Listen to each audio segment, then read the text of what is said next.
Buenas tardes, profesora Mabel. Agradezco el tiempo que se toma para esta entrevista.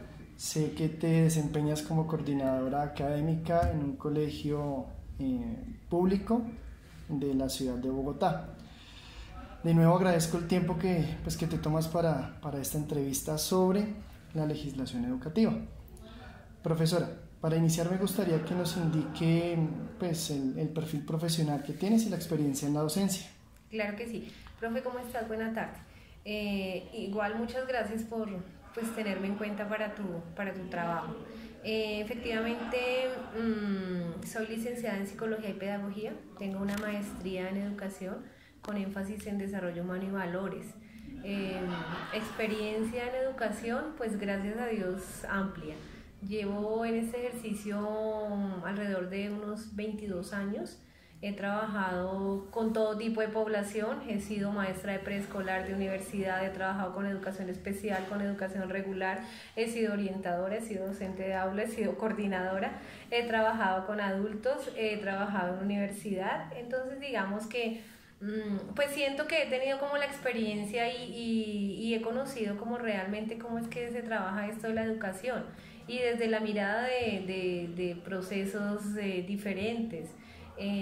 Y eso pues me ha permitido como también disfrutar todos estos procesos, conocer, y entonces pues esa es mi trayectoria hasta ahora, obviamente con muchas más cosas por hacer todavía. Profe, gracias. Me gustaría escuchar desde la experiencia que tienes, ¿cuál crees que es la importancia de conocer el ordenamiento jurídico de la educación en el país?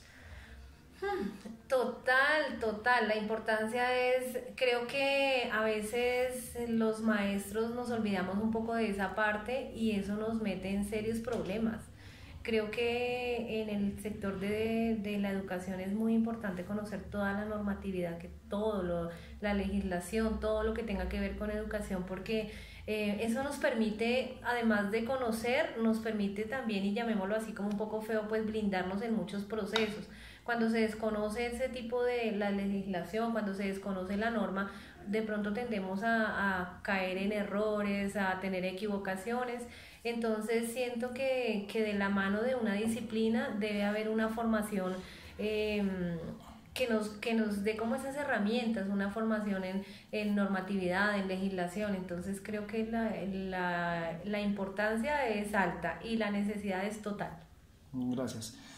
¿Cuál es la importancia de los tratados internacionales a los que Colombia se ha suscrito y cómo influyen estos en el marco educativo colombiano? ¿Cómo han influido?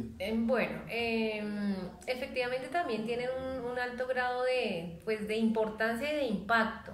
¿Qué nos beneficia? ¿Qué nos favorece? ¿Cómo hemos, digamos que hemos recibido de esos convenios, de esas alianzas que digamos que nos favorecen procesos de formación? Nosotros, Colombia ha sido muy beneficiada de todo ese tipo de convenios y de alianzas educativas con otros países. Nosotros creo que los maestros tenemos la posibilidad de formarnos gracias a todo ese tipo de alianzas. Y por otro lado, pues creo que lo más importante es como el compartir experiencias, como el poder tener conocimiento de otros saberes, de otras dinámicas. Entonces claro que sí, es fundamental, por ejemplo, los convenios que tenemos con la UNESCO, los convenios que tenemos, por ejemplo, con Argentina, todo ese tipo de procesos, porque efectivamente también nos ayudan a crecer en esto tan importante para nosotros que es la educación. Gracias. En cuanto a la Constitución Política Colombiana, ¿qué crees que es necesario conocer y cómo este documento influye en la educación del país? Bueno, creo que pues obviamente como buen colombiano yo pienso que pues y sobre todo como educador pues es necesario conocer la Constitución Política para empezar, pero siento que desde ahí lo que de pronto nos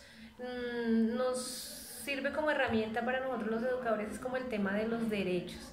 Creo que ese tema de derechos para nosotros en la educación tiene un componente muy fuerte porque efectivamente nosotros los educadores somos muy dados a ser cuestionados por eso, porque es que le vulneró el derecho, es que no respetó el derecho. Entonces siento que una de las partes que los maestros debemos de verdad sentarnos y revisar y mirar es la parte de derechos que está tan explícita en la Constitución. Gracias.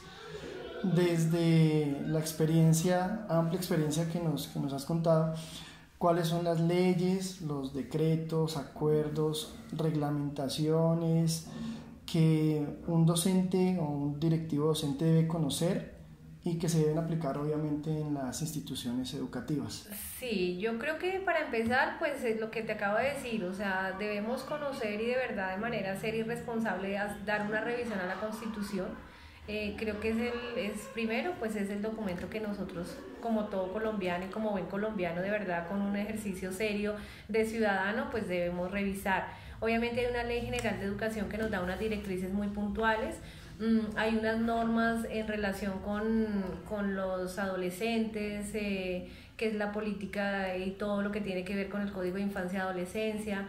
Hay unos decretos que tienen que ver con la parte convivencial, que es el decreto 1860, todo ese tipo de decretos que digamos que nos orientan de cómo desarrollar nuestro ejercicio como docentes, lo que decíamos inicialmente, sin desconocer todo ese marco normativo que que nos lleve a cometer errores. Entonces, pero creo que como principales esos, obviamente irnos actualizando en todos los decretos, toda la legislación que sale cada año. A veces los profes no revisamos ni siquiera la resolución que nos rige para nuestro calendario académico. Son cosas que salen todos los años y que es importante, y que uno dice, ay, bueno, sí, yo ya sé que las vacaciones son en tal año, en tal mes, pero ni siquiera lo revisamos. Entonces creo que es fundamental también estar revisando la resolución que nos rige. Miren que es tan básico, pero a veces nos entregan la resolución de funciones y no la leemos. Esos son documentos que tenemos que revisar. Yo como docente de una institución tengo una resolución de funciones, debo saber qué dice. Entonces creo que sí, el ejercicio es un ejercicio de lectura y de reconocimiento serio de esa parte normativa. Muy interesante. ¿Cuáles consideras que son las consecuencias de desconocer precisamente esa normativa educativa? Bueno, es que creo que hay más que consecuencias, yo sí la veo como desde esa parte ética, ¿no? O sea, desde esa parte ética cuando yo me paro en un aula de clase con un grupo de estudiantes, cuando yo me paro como coordinadora con un grupo de maestros y de pronto yo no conozco, no leo, no sé, pues no sé, me parece que entro también ahí como en un juego un poco ético de decir, pero bueno, yo como exijo algo cuando yo no leo, cuando yo no conozco esa normatividad. Uno, en ese sentido es un tema un poco ético de realmente. Y dos, pues efectivamente, ¿cuáles son las consecuencias? Pues verse uno implicado en cosas muy sencillas, a veces son cosas básicas. Es que el profe le dijo al estudiante de cariño, ven mi corazón. Y resulta que es que no leemos que hay una norma que dice que de pronto los profes no podemos tener manifestaciones afectuosas con un estudiante. Son detalles sencillos que efectivamente lo pueden meter a uno en una situación complicada por desconocer algo tan básico que es una norma. Entonces siento que efectivamente el desconocimiento de la norma pues lo que genera es dificultades, y las dificultades son sobre todo de tipo, digamos, para nosotros de carácter disciplinario, ¿no? Estar en procesos disciplinarios, estar en procesos pues que realmente no serían necesarios si revisamos y conocemos la normatividad. Gracias. Profe, para una última pregunta, ¿crees que los programas de pregrado en Colombia preparan a los docentes en los aspectos relacionados con la legislación educativa? Bueno, siento que nos falta un poco. A ver, digamos que dependiendo la carrera se hace el énfasis.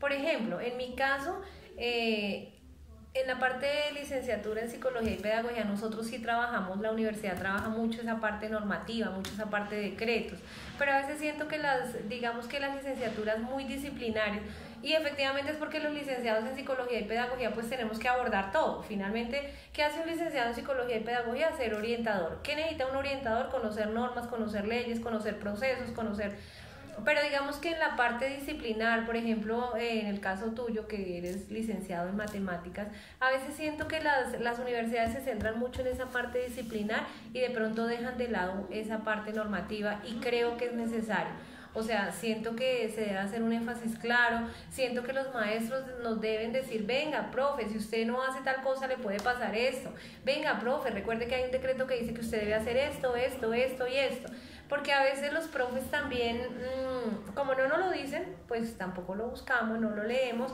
y yo sí siento que es necesario que nos preparemos, sobre todo en este momento que yo siento que la educación está siendo tan cuestionada, que la educación está siendo tan vigilada, que la educación, todo el mundo quiere tener que ver con educación, entonces la Secretaría de Salud viene a vigilarnos porque no hemos tomado talla y peso, la Secretaría de Ambiente entonces viene a vigilarnos porque no hemos hecho el proyecto de movilidad, y entonces en ese sentido siento que es necesario que los maestros nos formemos en eso porque estamos muy vulnerables y muy sensibles frente a cualquier situación.